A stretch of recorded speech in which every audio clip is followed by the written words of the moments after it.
Tras la embestida de la crisis, la clase media española aparece más exigua y con menos renta que antes. Casi 3 millones de personas han reducido sus ingresos hasta abandonar este escalón de bienestar social para engrosar la clase baja, según un estudio de la Fundación BBVA y el Instituto Valenciano de Investigaciones Económicas, IBE, que radiografía la distribución de la renta en España y el efecto de las políticas públicas sobre la desigualdad entre 2004 y 2013. Acceda aquí al informe.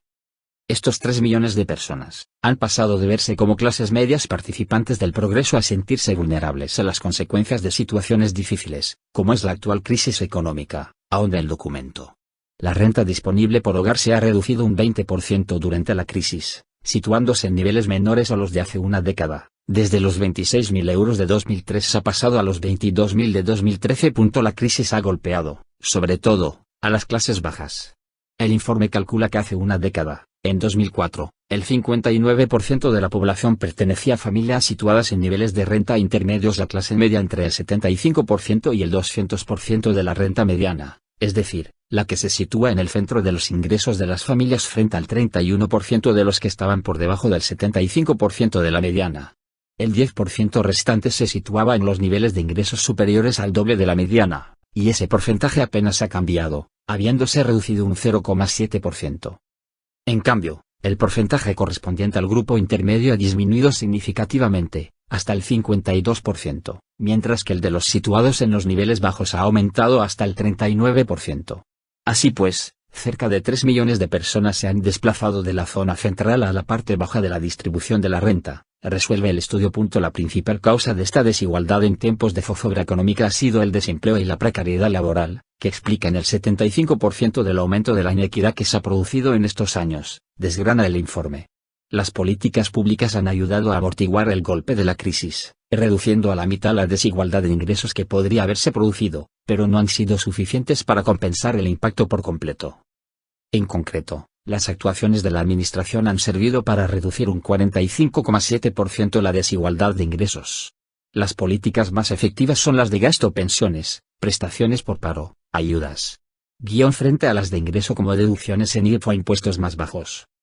El gasto público ha ganado importancia en los ingresos de las familias durante la crisis como consecuencia de la caída de las rentas de mercado y a pesar de los ajustes de algunos de sus componentes educación y sanidad, pero no el gasto de protección social, apunta el documento. Si se divide la población en 5 grupos de igual tamaño, quintiles, según sus ingresos per cápita, considerando tanto los procedentes del mercado como los de todas las actuaciones públicas, incluyendo los servicios que son gratuitos, observamos que los ingresos totales del quintil más pobre representan actualmente el 41% de la media. En ese escalón, el 72% de los ingresos de los hogares no provienen del mercado sino de las actuaciones públicas. En cambio, en el quintil más rico el peso de los ingresos que provienen de fuentes públicas se reduce al 10%. En todos los estratos, las rentas han retrocedido durante la crisis y en todos ellos el sector público ha ganado peso significativamente, como consecuencia sobre todo del incremento del número de pensionistas y perceptores de subsidios. La importancia de las pensiones. El instrumento de reducción de la desigualdad más efectivo son las pensiones, que explican el 46% del efecto total de las políticas públicas sobre la distribución de la renta, ya que ofrecen ingresos a muchos hogares cuyos miembros no tienen actividad laboral. La segunda política de gasto en importancia es la de servicios públicos, que contribuye en un 27%, 15% sanidad y 12% educación, a la reducción de la desigualdad que realiza el sector público. La contribución de las prestaciones por desempleo y el resto de prestaciones sociales representa el 19%. El sistema fiscal, por su parte, tiene un efecto redistributivo modesto, un 8% del efecto total de las políticas públicas en 2013.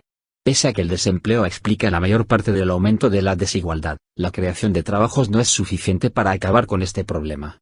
El profesor Francisco Goetlich, que ha dirigido la investigación, destaca que para que las mejoras del empleo vayan acompañadas de disminuciones de la desigualdad salarial se necesitará reducir el peso de los empleos más precarios y estrechar el abanico de ingresos que se observa dentro del heterogéneo colectivo de los autónomos.